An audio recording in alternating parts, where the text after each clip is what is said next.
Hello everybody, Bronwyn here from Tarot Fever.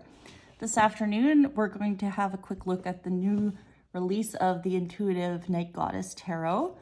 This is, or was, an indie deck only, and it is now available on the mass market. I got my copy from Amazon, but if you're in Canada, I see that Chapters or Indigo, depending on where you live, are carrying it in stock in store, which is cool.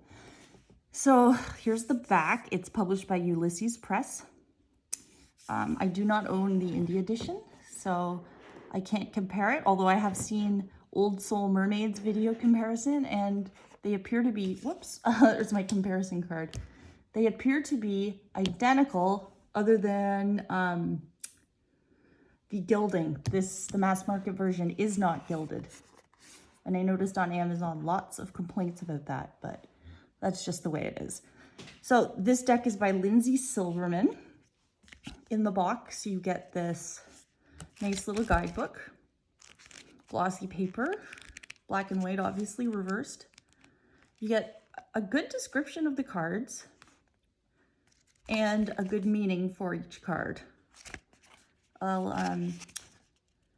Here, I will find a major arcana, and then you can pause it if you want. Where are they? Okay, here. So you get a page per. Potential is the Fool. The Witch is traditionally the Magician. So that gives you a little idea. There are a few spreads at the front. 7-card chakra. 3 cards. It also gives you lots of different options for a 3-card, like intention, block, solution. So that's pretty cool. Gives you lots of ideas for 3-card spreads. And 4-card. So not a bad guidebook at all. It's a matte finish. Nice quality, I would say. Excuse me. So the inside of the box is really cute. It's got this hand, and it continues with like this night sky sort of theme that you've got on the outside of the box. And the inside bottom is the same but opposite. So you get the 2 hands, although I guess, yeah, that's right. So really nice packaging, especially for a mass market deck. Sometimes with mass market publications of indie decks, you don't know what the cardstock is going to be like, but this cardstock is awesome. I've never heard of Ulysses Press before, so I obviously don't have any of their decks except this one, and I am super impressed. The card size, here's a Waite-Smith Centennial. They are identical in size. Sorry, I zoomed in too quick there.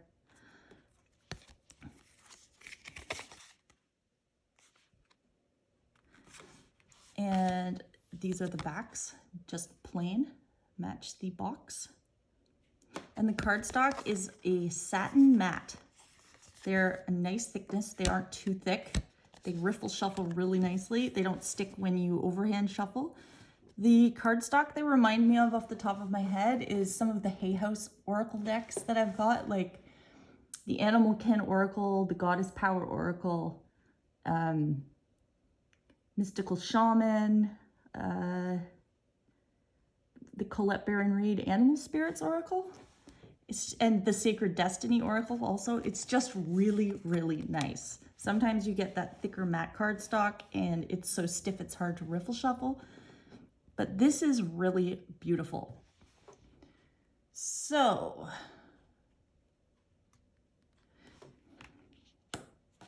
before I start, obviously here we've got, it's collage art, and the majors have been renamed.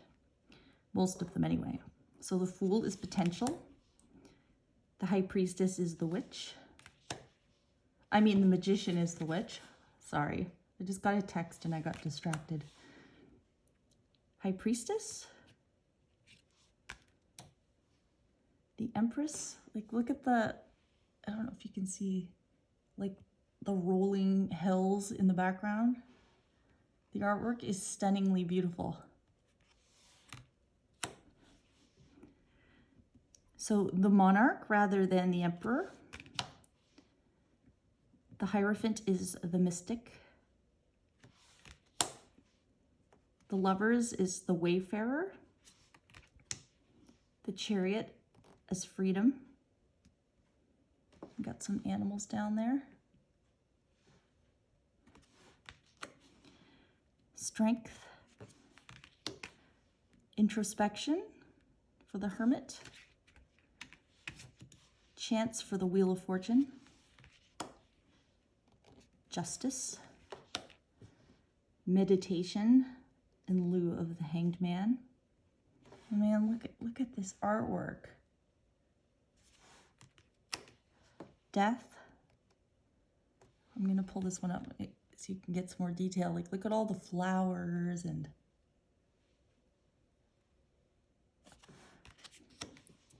Temperance.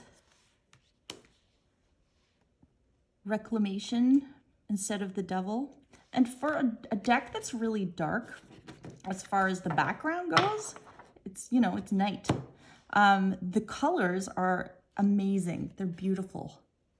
So it doesn't have like a really dark feel, if that makes any sense. So instead of the Tower, we have Revolution. We do have a burning building back there, but I really like that concept of revolution. The Star. The Moon. The Sun. Awakening rather than judgment. And the Universe in place of the world. Now onto the wands. Just zoom in here to get some detail on these flowers. Two of Wands. 3.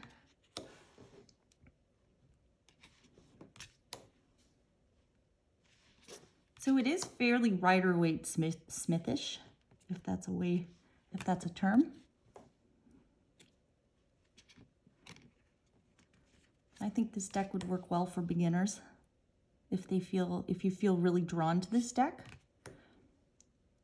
I don't see why it wouldn't work.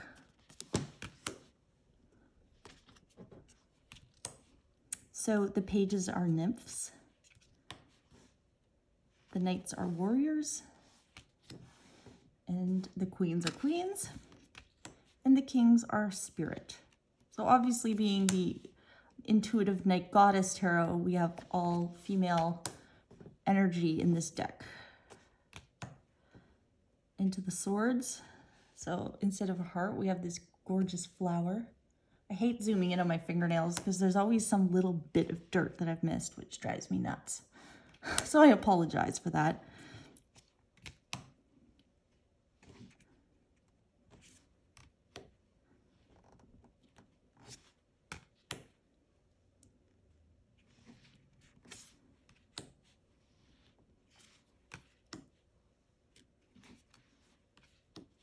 So I got this off of Amazon. I got it a few days ago, and I've only gotten to do a couple readings with it so far, but I love it. I love it. It's got such an amazing energy. It's gentle but powerful, if that makes any sense. The cups, and I like the guidebook as well. Look at all these raspberries here. Stunning.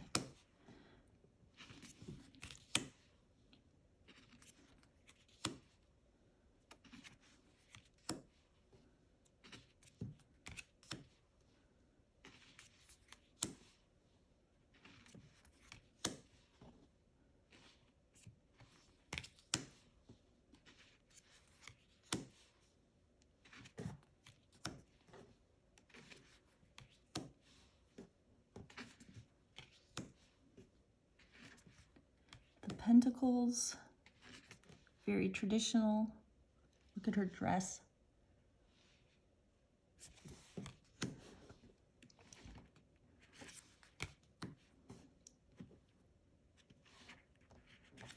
Four.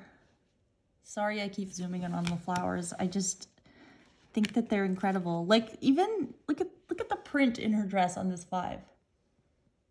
The detail is crazy. And honestly, looking at it through my camera screen or my phone screen, it looks even more amazing because you can really, really see just how intricate the artwork is. I am so impressed with this deck. I'm sorry for gushing, but I really am. I wasn't sure. Obviously, I hoped I'd like it. See all the crystals here on the 10? I wouldn't have ordered it if I didn't think I'd like it, but I didn't expect to fall so hard for it so quick. It doesn't happen very often for me with decks. And finally, we have the Spirit of Pentacles. So yeah, if anybody is feeling drawn to this deck, I highly, highly, highly recommend it. I did watch a walkthrough from Wicked Moonlight, Natasha, and she was missing a card, I think. But I didn't have any issues with any of my cards, luckily. So hopefully that was just like a one-off problem. So here we go. We shuffle it. It shuffles so nicely. You can see it doesn't stick,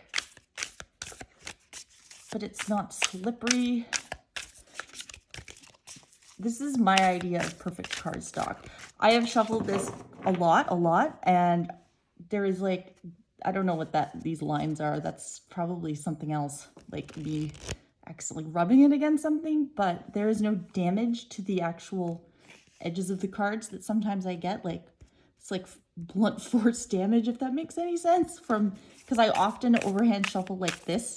It jams the top of the cards and they'll get a little bit dinged up, but this so far looks awesome. And I think I'm gonna edge it in black, just because I think it would look super cool. Either that or a matte gold. I haven't decided yet. So, okay, so I've shown you overhand shuffling, and now I'll do a riffle. So yeah, for a thick deck, I thought, oh, this is gonna be really tough. I'm gonna have to put a lot of force into it, but no, it bends right back.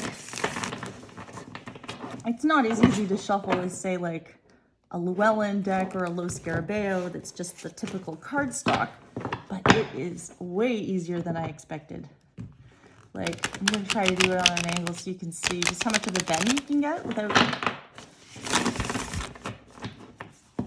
too much effort. And I have psoriatic arthritis in my hands that flares up, so my hands aren't always the strongest. And I am so thrilled with this deck, and I cannot wait to use it. So thank you very much for watching my quick walkthrough, flip through, whatever, of the Intuitive Night Goddess Tarot by Linzi Silverman. If you like my videos, please subscribe. If and when I ever hit 200 subscribers, I will be doing a giveaway for the independent deck, the Northern Animals Tarot, which I have an extra copy of. So hopefully I will hit 200 subscribers at some point, and then we'll have a giveaway for that gorgeous deck. I hope you have a fantastic day, and thank you so much for watching. Take care.